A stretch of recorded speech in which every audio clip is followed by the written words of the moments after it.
evening, everyone, and welcome to the third training panel for the 2025 TCS New York City Marathon, one of the biggest, boldest, and most electric marathons in the world. We are officially around 7 weeks out from race day. Can you believe it? No, neither can I. I just had to check that week was right. 7 weeks. That's really exciting. So can you show me if you're a first timer? Hands up for our first timers in the room. That is 80% off a quick show. That is absolutely incredible. Who is our veteran runners over here? Who's ran this race before? All right, cool. You can jump up here and give some tips as well. All right, so before we dive in, just a couple of quick logistical questions for those joining us in person at the NYRR Run Center. Restrooms are located just behind us around the corner. They are gender neutral and accessible. If you need an assistive listening device and didn't request one ahead of time, no problem. Our Run Center colleagues are here, over here to the right, and they'll be able to help you out. All right, for everyone joining us online, hi YouTube. This panel is being live streamed and it will also be available as a recording later. Closed captions are included. They are auto-generated, which means if I get excited and start speaking like I'm at mile 22 of the marathon, you're probably not going to understand what it says, but you can improvise. All right. Throughout tonight's panel, we want your questions. Seriously, this is the fuel for the people on our panel. So whether you're in here in person or watching online, we'll take them towards the end. We have Coach Harper in charge of our live stream at the back, and we'll get to as many of these questions as we can from the audience and from online. All right, my name is Gemma. I'm the runner training and products lead here at New York Roadrunners. My role tonight, though, is not that. I'm part host, part hype woman, and part game show host. I get the fun job of asking these three panelists your burning questions. So, before we meet them, one quick but important thing. For anyone here or tuning in or maybe low vision or blind, we want to give a brief description of who is speaking. So I'm going to start. I'm a white woman with dirty blonde hair, and I'm wearing a cream New Balance jacket. So I'm going to introduce across the line. So I'm going to start with Dana Schulman, an NYRR coach. Let me pull up her bio. It's pretty impressive. Dana began running in her mid-30s after spectating at the Boston Marathon her entire life. She's now run many marathons. How many marathons? 21. 21 marathons. Yeah. Dana is very proud and grateful to be both a group training coach and an announcer for New York Roadrunners. Hi, I'm Dana. A visual description. I am a short, middle-aged white lady with brown hair that's in a messy bun on top of my head that gives me 3 extra inches of height. Black pants and New Balance 860s. I love that. Secondly, next to Dana, we have Joe Blackmore, a 5:15 pacer for the TCS New York City Marathon this year. Let's pull up another very impressive bio. Also, we can have a little bit of noise in the room for these panelists. Really exciting. Joe has been running close to 20 years. 20 years, I'm going to read that again, and ran her first TCS New York City Marathon in 2008 to fulfill a life goal of running a marathon. That is a life goal right there. To date, she's run 67 marathons. Is this still to date? 67 marathons? I've read this before and it shocks me every time. And 127 half marathons. In 2014, she began pacing races. In 2015, she was able to sub for the 5-hour pacer at the TCS New York City Marathon, and she is extremely grateful to have been on the marathon pace team ever since. This year will be her 14th year running the TCS New York City Marathon and her 10th as a pacer. Hi, everyone. I'm Jo. I'm one of the pacers for the marathon. Extremely grateful to be back for another year. And for a visual, I am also an old lady in my glasses, slightly messy hair, and a blue and white striped New York Roadrunners pace shirt. Look out for our pacers out there on race day wearing that exact top. All right, and last but not least, we have Kelly Hogan, our clinical nutritionist, Kelly Hogan, MSRDCN, and the bio. This is a lot of words. Correct me if my pronunciation is incorrect. All right. Kelly is a registered dietitian at Hospital for Special Surgery. She is passionate about helping athletes achieve performance goals with proper fueling and nutritional support. She has run 11 marathons, including 5 TCS and New York City marathons, and Central Park is her happy place. Hi, everyone. I'm Kelly. I thought I ran a lot of marathons. It's nothing compared to these two. My visual description is I'm also a middle-aged white blonde woman. I have a white shirt on and jeans. I love that. Thank you. All right. So keep your questions throughout the panel. We've got 3 amazing panelists here, but we're going to start it off with a really open answer, simple but complicated question. What makes the TCS New York City Marathon incredible? And we're going to start with Dana to my left. Hi, everyone. Thanks, Gemma. I think the thing that makes any marathon great, but especially the TCS NYC Marathon, is that it's not just about the athletes. It's not just about running. It's not just about rolling, if that is your mode of transportation. It's not about the folks working the race. It's about everyone. It's about the folks, the spectators. I felt very involved as a marathon spectator in the marathon itself. I think also the other huge person or peoples or entity that is inspired by a marathon are the folks that are just walking by and they don't know what's going on in New York City.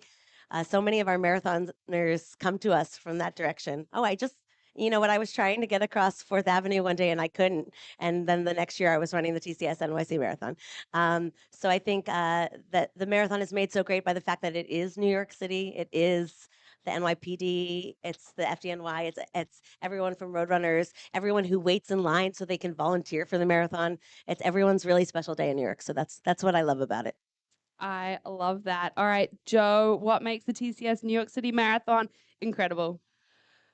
Without a doubt, for me, I think it's the atmosphere. I think it's the crowds. I think it's just embracing the fact that this isn't 26.2 miles of hell on feet. It's 26.2 miles of a street party. I think it's really, really important to just go into the race just ready to enjoy every single second of it.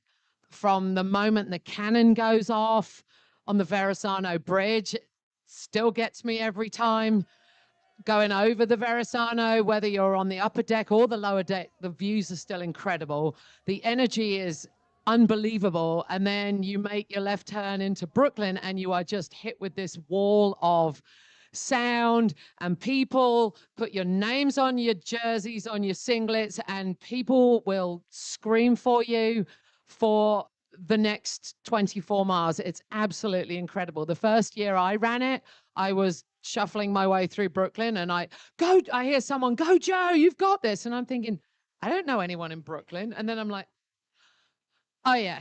So without a doubt, it's the atmosphere, it's the crowds, it's the people that just pull you along when it's starting to suck, and it probably will, but just take the noise and take the sound and just enjoy every second of it. I love that, keeping it real. And Kelly. I would have to say the unique fact that you have people cheering for you for 26.2 miles. It's the most amazing feeling, and there's really no crowds like New York. The entire time your ears are just ringing. People are cheering and yelling for you, and it's such a great feeling. I think my other favorite part about the marathon is right at the end, there's a little hill once you get into Central Park, right by Tavern on the Green. But once you get over that, you see the finish line, and there's truly no other feeling. So I love that, a little spoiler alert that we finish on an incline. All right, so this panel will mainly focus on runners in the back of the pack with experience like that and how to prepare for the 26.2 miles ahead. So, Joe, you are pacing the 5:15 group this year. How do you stay motivated to be out there for over 5 hours, and what are things that runners can do that can help them November 2nd? I think it's really important during your long runs to just figure out what works for you from a comfort factor, my shoes, my shorts. I'm somebody that, despite the amount of miles that I've run over the years, I'm so particular about how things sit on me. I've never been somebody that can run in a costume. I've never been able to run in a tutu. I tried it once. It was wretched. I don't like hearing water rattling when I'm running. It's crazy. So I think it's really important to just get that locked down and what you're comfortable with. So then when the nerves are up and, and you're kind of hyped up on race day, you have nothing left to chance. I have the gels that I like. I may not like the Gatorade out on course, so I'll carry my own that I can mix with water. Whatever works for you, I think is really, really important. So you're ready for that long haul, but you're comfortable in how you're going to do it. Your training has been hopefully spot on.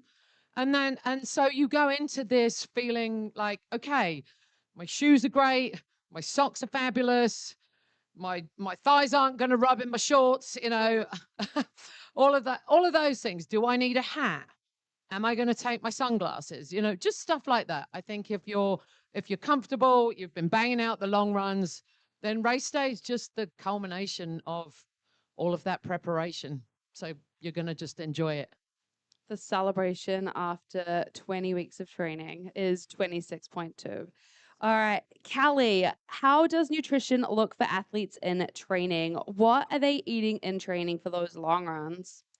So I would say, first off, nutrition during your long runs is number one essential. You have to take in fuel during your long runs. And what you take in is very individual based on your body, what you can tolerate. And the key to figuring that out is to practice during your long runs. Every single long run, practice taking in your nutrition. I would say for 5+ hour marathoners, taking in about 30 to 60 grams of carbohydrate per hour is what I would typically recommend. And one gel is about 25 grams of carb, to give you an idea of what that looks like. So how you do it really depends on your preference in terms of what gels or chews, or if you want to take in some actual food like a banana or dried fruit. Whatever it is, I would say you do have to practice it. And that's probably the most important thing. The more you practice, the more your body can get used to taking in simple sugars while you're moving, which can sometimes be very difficult on the gut. The good news is that your gut, just like your legs, can be trained to take in and tolerate more fuel if you do it consistently and you practice during all of your runs. Thank you. All right, and Coach Dana. Hey, Gemma.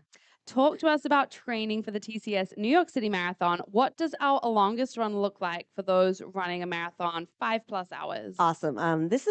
I think this is a really tough question because, again, just like fuel, this is a kind of a subjective answer. Everyone's training looks a little different. For those of my athletes who are running at any pace, I talk about the goal of getting to an 18-miler or a 20-miler, and also to not pay attention to what everyone else's longest run is, because it could be different for everyone.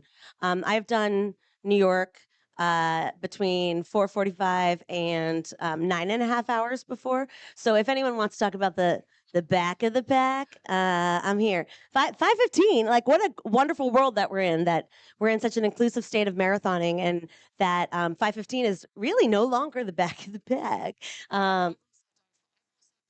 45 3 times 2, and that's, I have to say, the people I met in the 3 years I was pacing the 5:45 group are absolute warriors.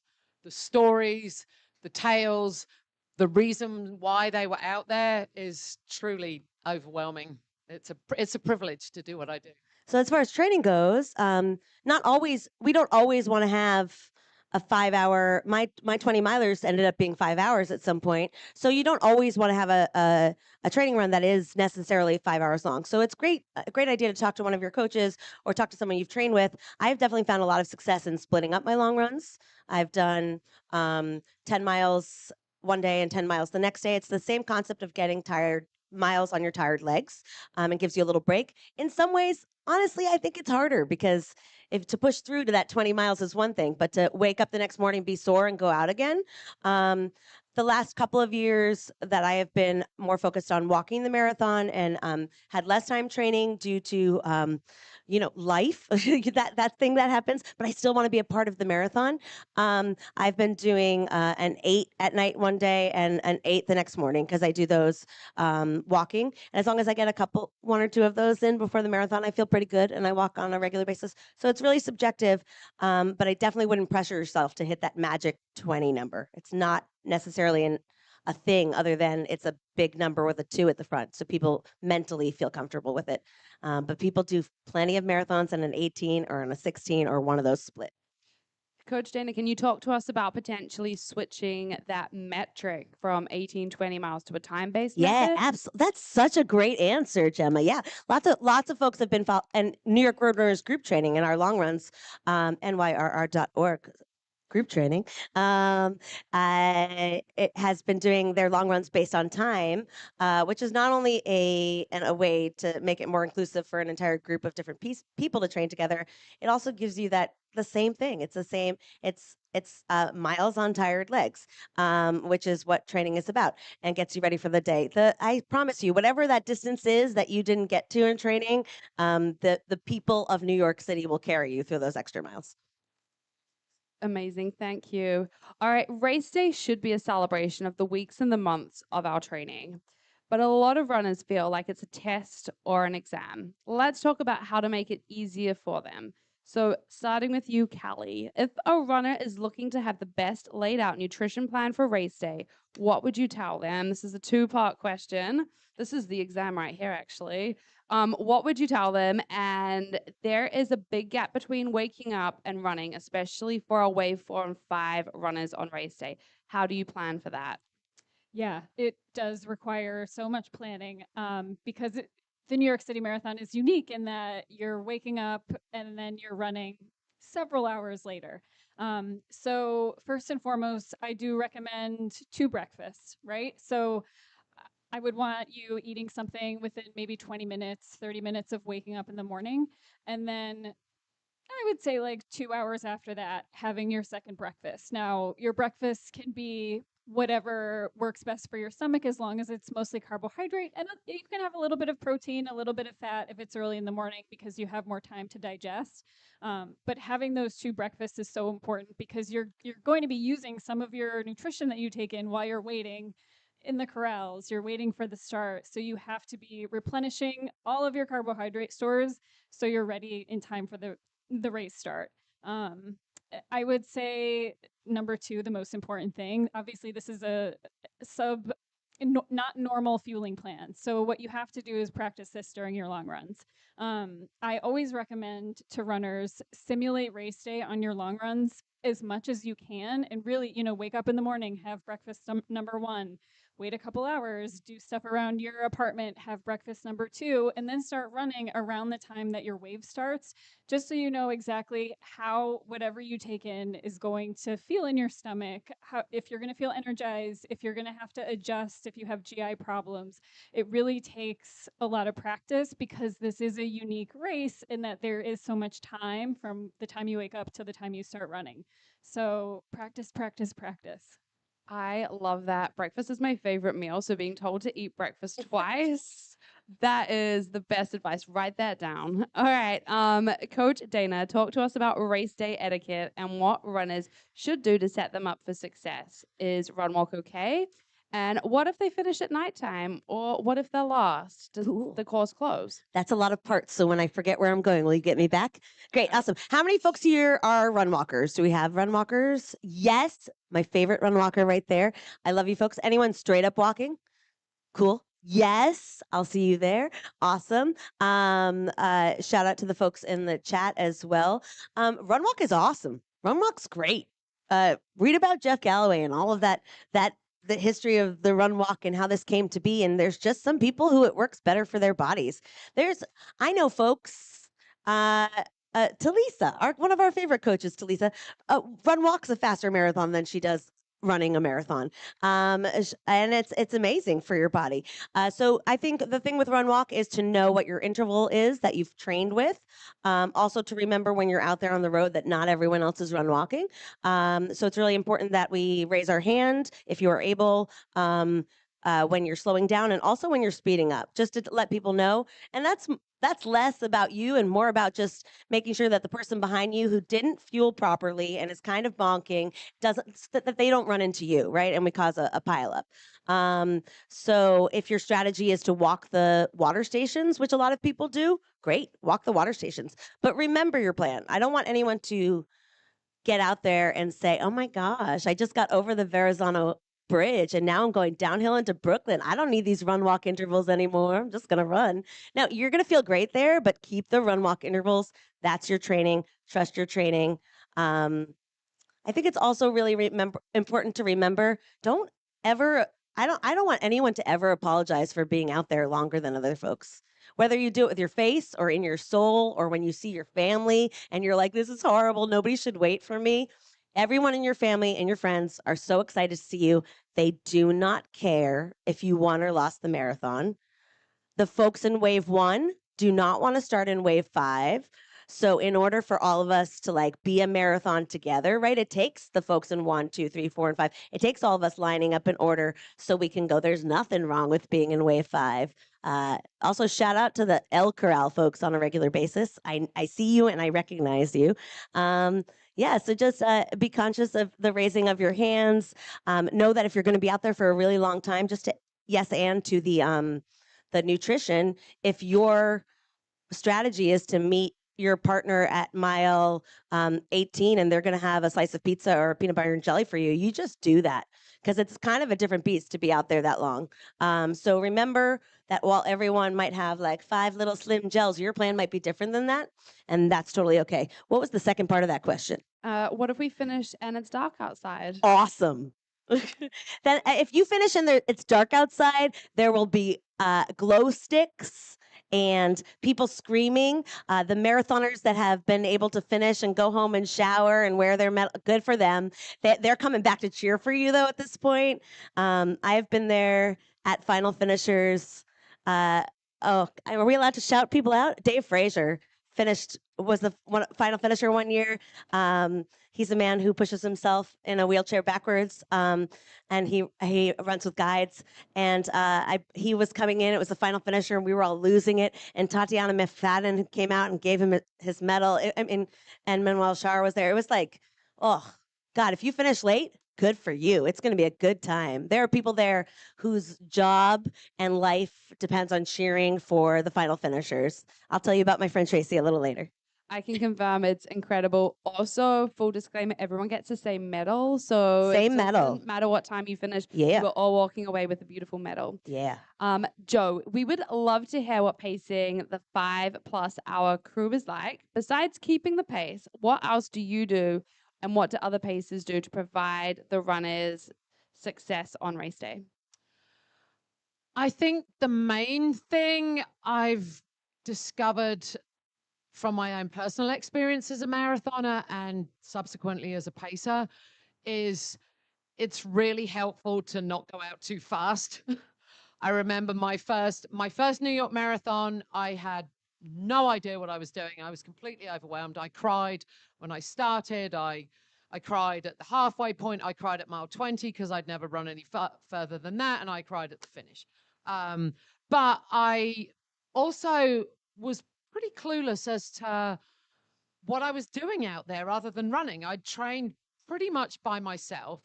I had zero idea about fueling. I mean, to be honest, I don't know how I made it. Sorry, I've gone like off the off ramp a little bit here, but I had no idea about gels. I literally had the gel that they provided for us at mile 18. And I had a half a banana that someone gave to me. And I'm still here. Let me tell you, the last 4 miles, I had no idea whether it was day, night, the same day, whatever. So, anywho's, I digress. But I think the main job for the pacers is we're kind of a combination of your boss, your hype squad, your therapist, maybe your wife, somewhere along the line. I think as for all the years that I've paced New York, the most fun I've had has just been chatting with people at the start, having the pre-race selfie, letting people know what my strategy is. As a 5:15 pacer, I'll usually run even efforts, but I will walk at all the water stops. I feel for me, having done the races that I have, faster than this, slower than this, for me, a big mental hurdle is saying to myself, I can go 1 more mile and then I can have a little bit of a walk or I can have a drink or whatever.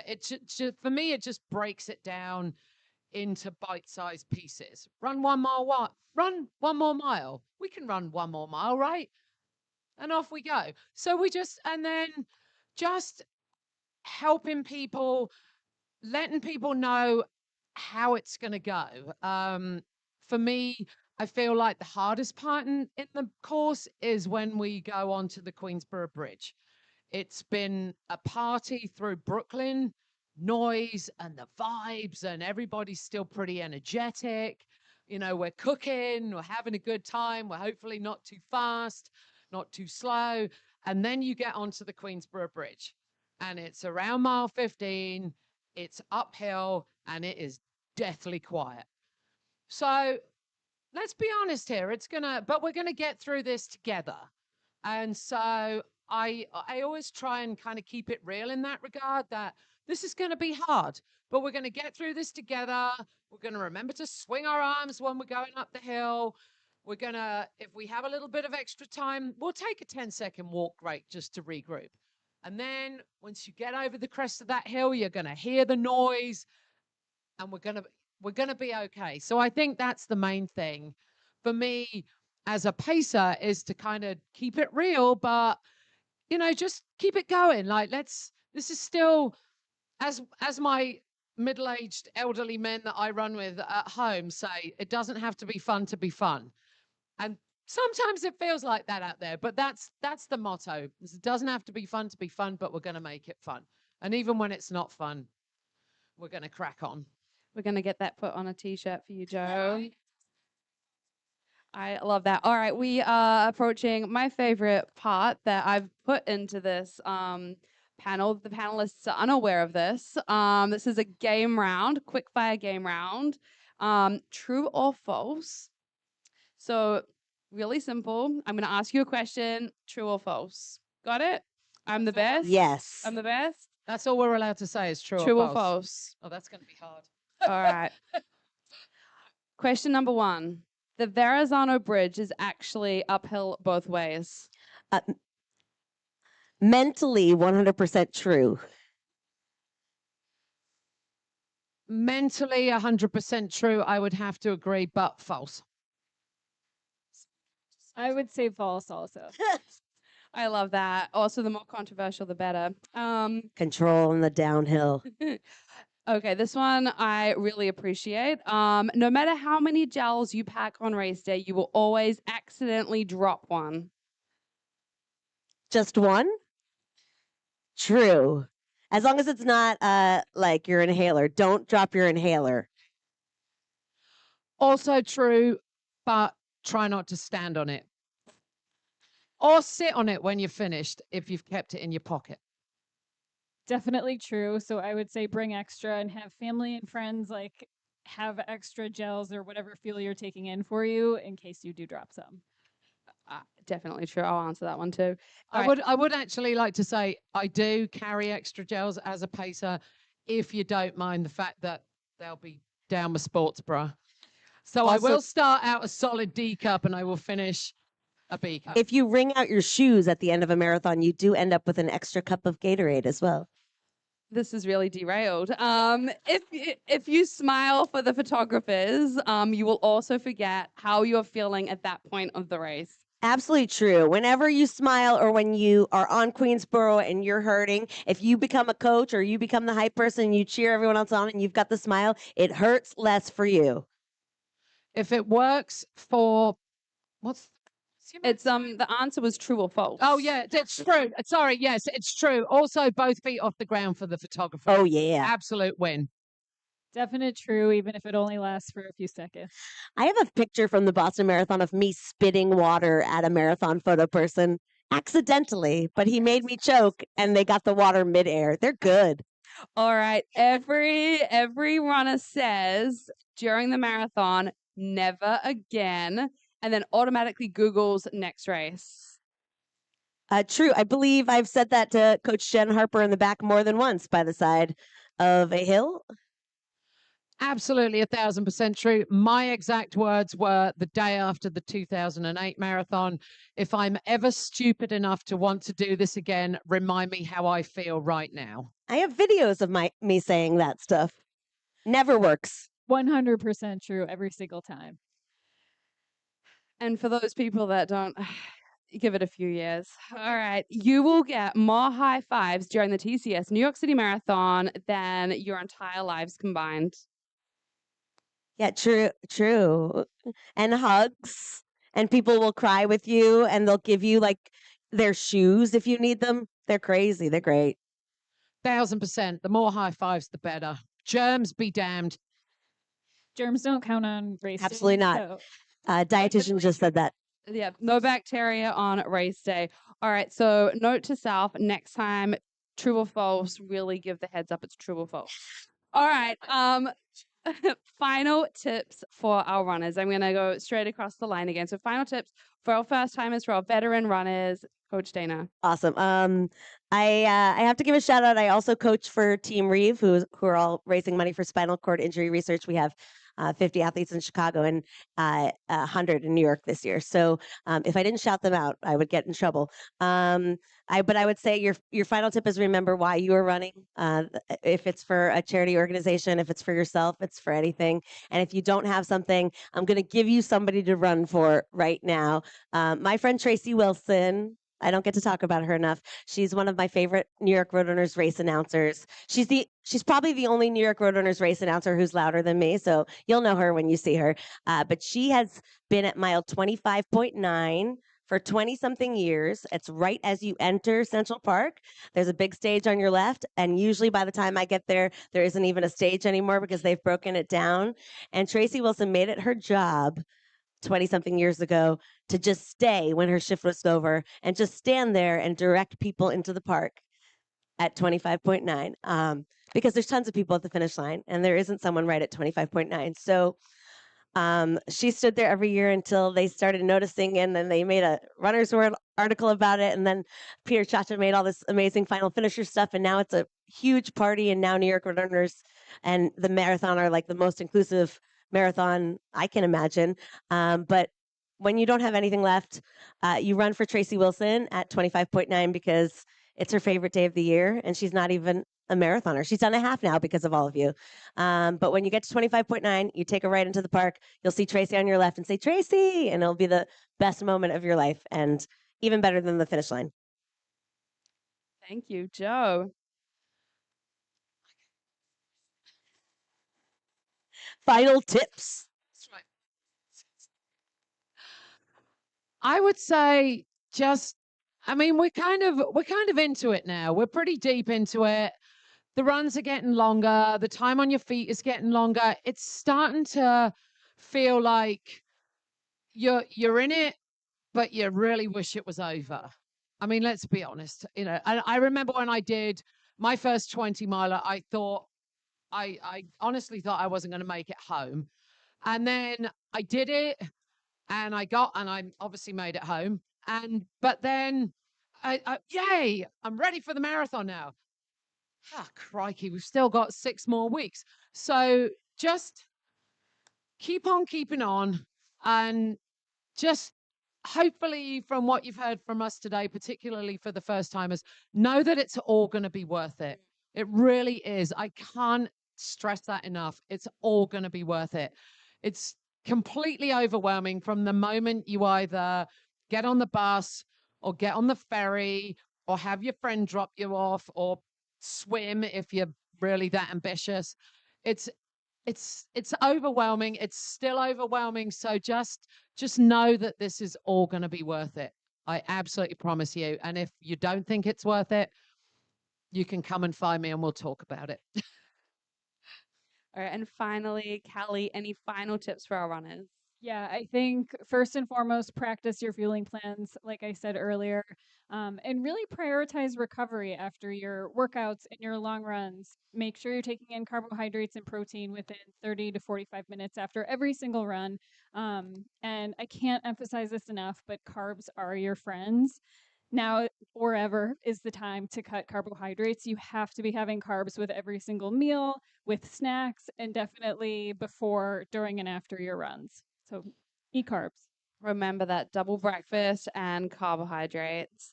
All right, we are going to bring the microphone out, Coach Harper in the back. So, any questions that you have to ask our panelists? I'm sure we have a few questions online as well. So, raise your hand up if you have a question. I have a question for Joe. So you said that you have an issue like with water, like when you're carrying it, you don't like the sloshing. I hate that as well. And so I have this little guy, but it's way too small because I drink a ton of water just on a 10-mile run. So what do you suggest? Have you tried a belt where you can have multiple ones of those? Oh, yeah, I know. I'm trying to think of the company that makes it, but I have a belt that you can attach 4 of those. I have one made by Fitletic. Is that it? I honestly can't remember. Old people asking questions. But yeah, I have one that you can put 4 of those in, and then a little wee zipper at the front that you can put your gels and everything in. And then it doesn't get sloshy. I just have a quick thing to add to that. If you have a friend or family member along the course, have them give you a full bottle so you don't have to carry it with you. You can kind of throw them your empties and take the full one when they hand it to you. You will also You also have Gatorade and water every mile after mile 3. So for a lot of people, I find that training holding water and then going to race day not holding water is kind of like a relief. So you actually get a little energy back. I would, if I was running later in the day, perhaps if I was worried that there wasn't going to be as much water, there will be. They will make sure that you have water. I would have someone hand me that late in the game. Have a bottle handed to you late in the game so you could always refill it and have it from there if you decided to. But most people don't feel like they need them at the beginning.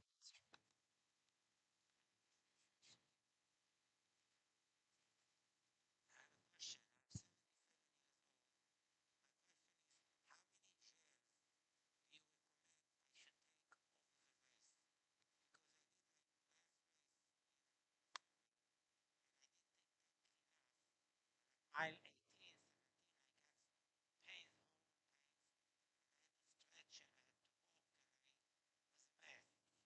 so the result is that I decided to do it again and try to do better because I did 5:18, and the half I did like 2 hours and 15 minutes. But the second one, so how many time you recommend? Every 3 mile to take the gels? You So ran 5:18 at 76.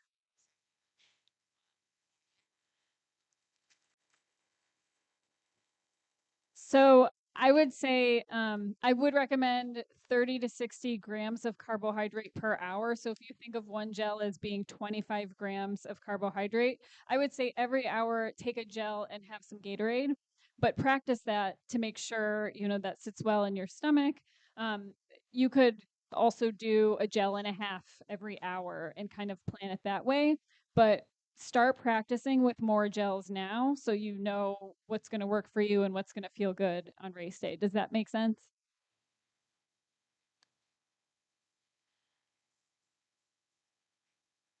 I usually like to go by time since everybody's 3 miles is a different time. And if we go by your body and how your muscles use stored carbohydrate, we have to go by, every hour. So I would say just kind of think of the math that way and just make sure you're getting 30 to 60 grams of carb per hour.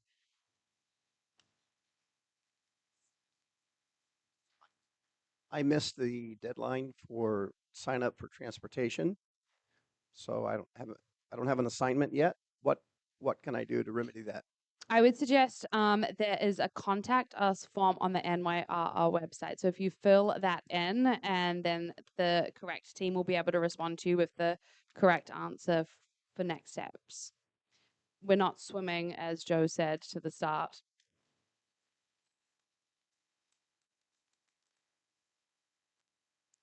Okay, one more question.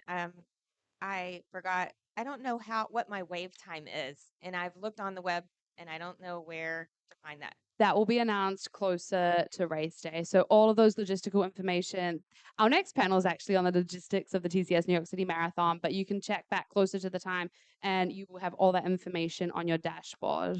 The So other thing is in your count when you selected a transpo, it won't let you take a transpo that won't get you to your start on time.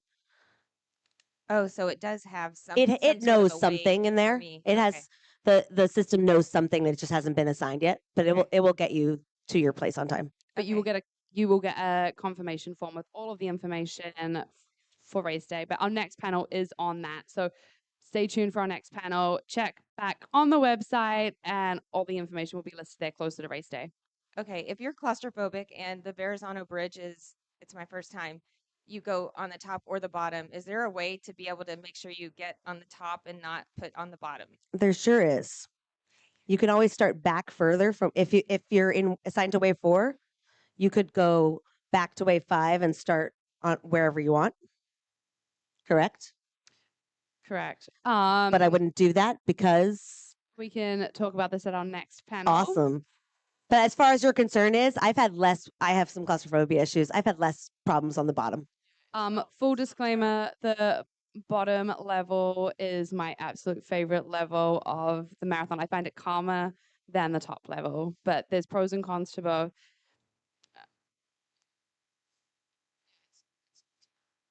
Hi, good evening. Thank you all for being here. This was a great. The first time I ran New York City was in 1998, so it was a while ago, and I remember going to a session like this, and I think the name of the session at the time was called "The Psychology of the Marathon." It was something like that, and there was some really great tips like the water station. You're just running to the next water station. You're just running to the next water station, and one of the other tips was, if you think you're going too fast, move toward the center, like move away from the crowd, because you might be drawing that energy and it literally could be maybe pushing you faster than you had wanted to go. And I have done that over the years, and I think it's really something true to that, is when you need the energy, move to the crowd. If you want to get away from it, move to the center of the road where it might be you may not feel the energy as much. This year, I'm not running New York City. I'm running the Marine Corps, which is the week before. Uh, yeah, I'm looking forward to it. And Joe, so I'm about a 5 because I'm afraid of getting hurt, and I don't want anything at this point to stop me. And so I'm okay with finishing the marathon in 5:15. Last year I ran Berlin. It was about 5:30.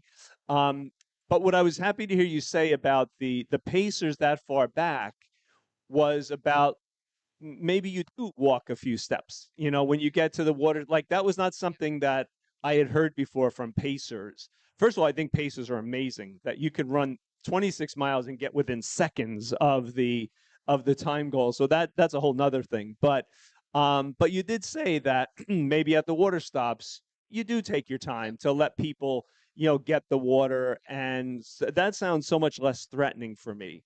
And I think I would maybe this time or whatever, I would be willing, because I've never done it, because I've always been just saying, well, they're just going to keep going and I'm going to need to stop. So that was a very good insight when you said that made me, I think I want to follow pacers next time.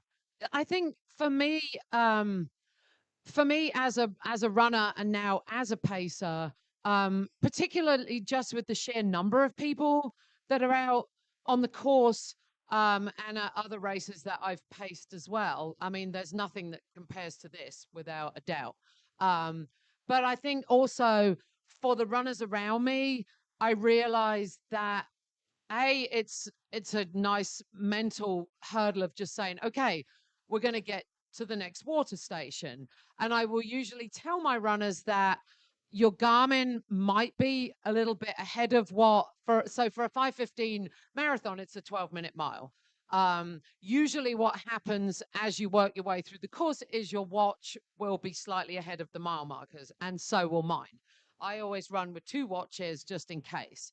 And so what I will tell people at the start is that don't be afraid if your watch says that we're running 1150s, because what that will do is it will even out so that our watches and the mile markers are in sync.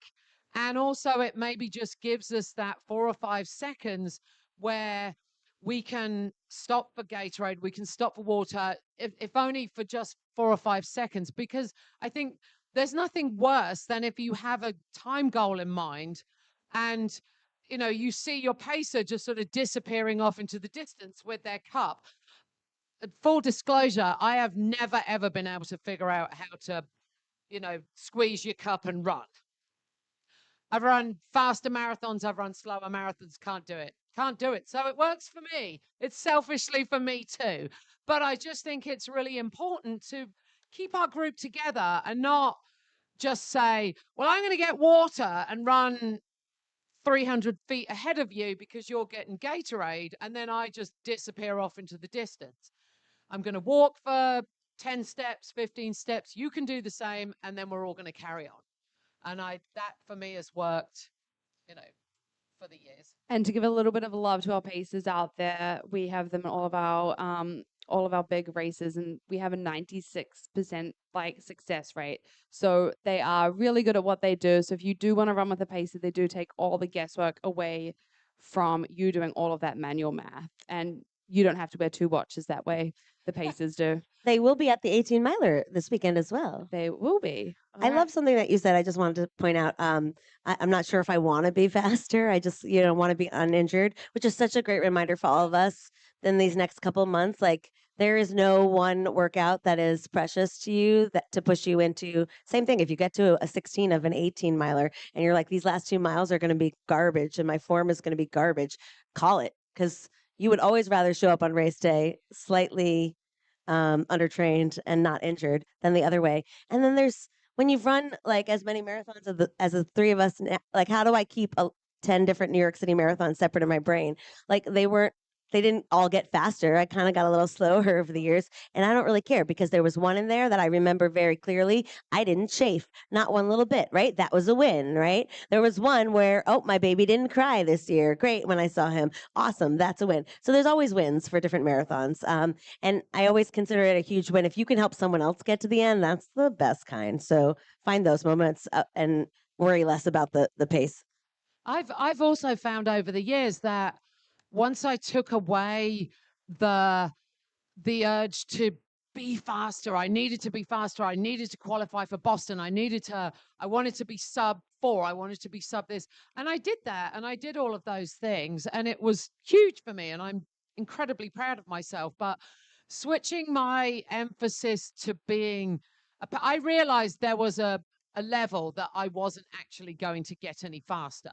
And I did what I needed to do. But then I could either beat myself up because I wasn't getting any faster, or I could just kind of pivot and do the thing that I love, which is running, and do it with a different mindset. And for myself, I've realized that running steadier, I'm not going to use the word slower because there's no such thing, but running steadier has allowed me to recover faster and has allowed me to run more marathons. I ride horses for a living, so I have to throw a leg over a horse at 7 o'clock the following morning after the marathon. And that's, so the less uncomfortable I can be, the better. Active recovery. All right, we have a question over here, I believe. Okay. I've career back of the Packer. I've done this will be my 9th New York in a row. Yes. And my PR is 6:04. Yes. So but what I'm bringing up the reason I'm saying all this is when you're talking about with the water stops, there's another reason why you should walk at the water stops, because after 5 waves and how many corrals, there's going to be so many water cups and water, and you got a good chance of slipping if you run. It's a great reminder. And one other thing, since we're between the start village and the run and after, bring a phone charger. Oh, absolutely. Maybe even an extra one to take with you that you don't care if you have to throw at some point. I have done that. And one other very important thing, sorry, Gemma's going to go into labor by the time I finish talking. The free hats that Dunkin', you have to figure out your strategy for getting your Dunkin' Donuts hat to the finish. That's part of the marathon. 1,000%. How are you going to get this hat home? I have figured out how to pin them, how to wrap them around my sign. It's been too hot to wear them, but just think about that. You've got a few more weeks to figure out how to get your Dunkin' Donuts hat to the finish. Priorities of the Dunkin' Donuts hat. All right, we've got a question up here, and then Lisa Ann, I believe did you have a question as well? Yeah. Thank you. Thank you. Charger was on my list of things, so thank you for reminding me. Hi. I'm in a situation where I am going to be there at like 7 a.m. at the start because I'm running with my son, and my son's going to finish in half the time it takes me. What do you suggest that I bring with me or I have with me, or how do I dress physically for that? Awesome. Now's a great time to start collecting the things that you're going to dress. And I'm sure they're going to go into this more in the next panel as well. But look through your closet and see what stuff you're already getting rid of that you could wear that day.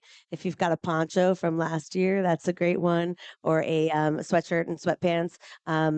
Historically, I've gone to an inexpensive store near my house and gotten the most obnoxious onesie you possibly can, and then you wear that, and then you donate it at the bins before the bridge, not on the bridge. Also, good things to bring: phone charger, great thing to bring. A heat sheet from a past race, so that you can sit on it. Some extra toilet paper, possibly, if you need it. Although there are so many potties, everywhere. But just in case. The other thing other than phone charger that I always forget but should remember is bring whatever your glide or your chafing solution is. Bring a little of that with you, because being out there for longer than 5 hours, you will need to reapply. And sunscreen. And I would say, from the nutrition perspective, bring your second breakfast with you and bring more snacks than you think you'll need, like pretzels, banana, dried fruit, like very simple carbohydrates, just so you know you have enough if you're going to be there for an extra long time.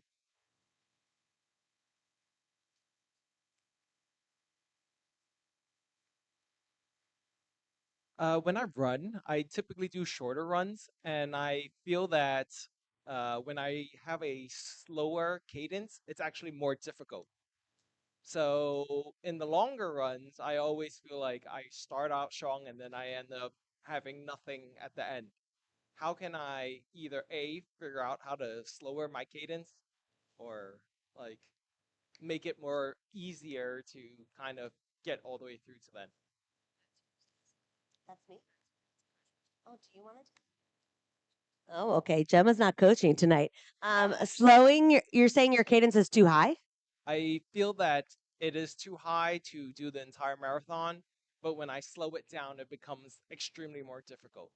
Like when I run slower, it's actually more, it hurts my body. You sound like my husband right now.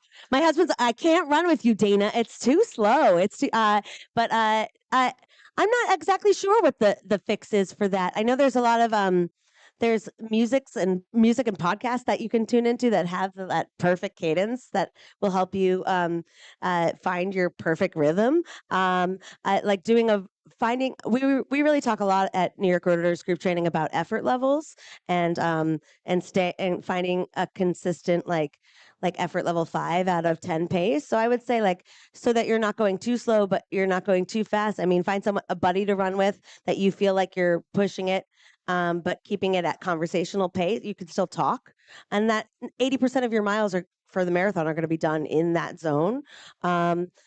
Race day, you're going to pick it up, and it's going to feel a little better because of the crowd and the cannons and the marathon itself.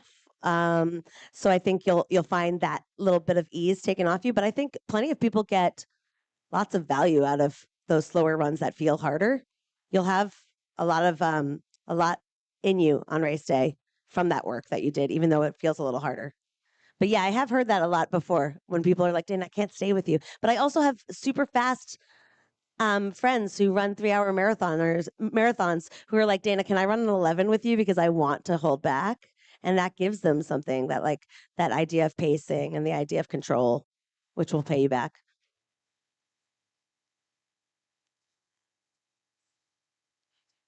Final call for questions.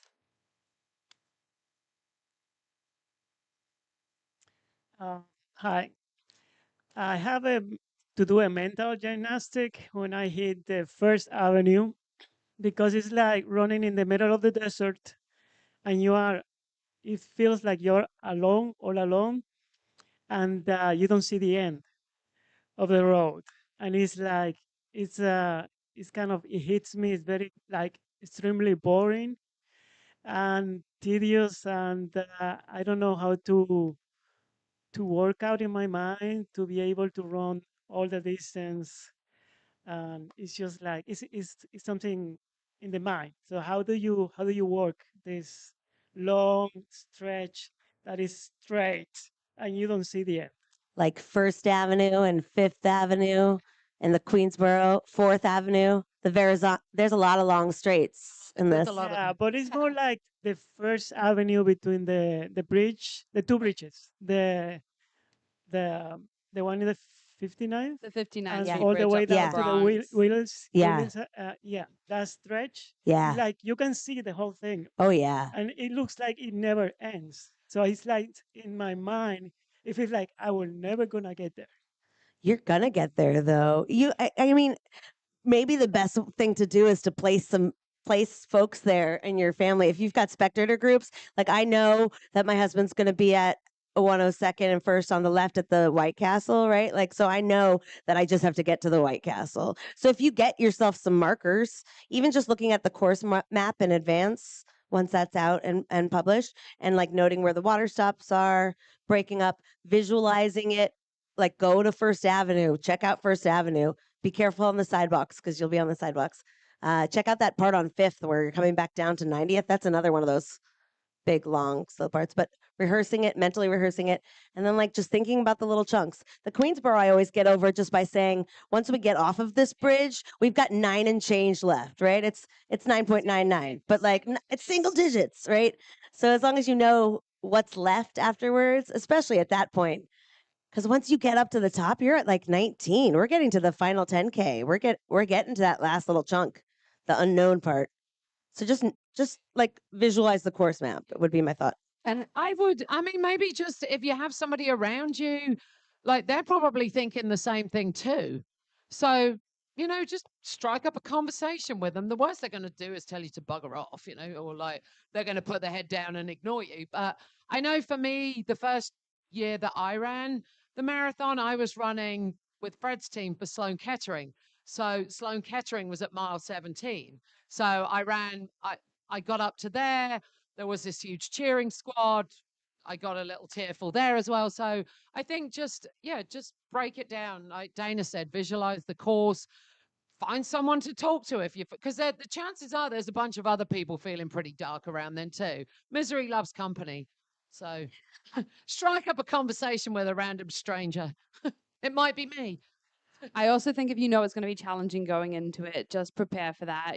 Remember your why. Why did you sign up for this race? Why is it challenging? And kind of flip that narrative on yourself. And remember, you can do it. You're going to be in the Bronx soon. The Bronx is really loud. There's a lot of love there, and you are so close to that finish line. So just remember that you are pulling yourself mile by mile to Central Park's loud finish line, and just try and enjoy it, but flip that narrative before you get there so that when you're there on race day, you're like, this isn't that bad. I've got this.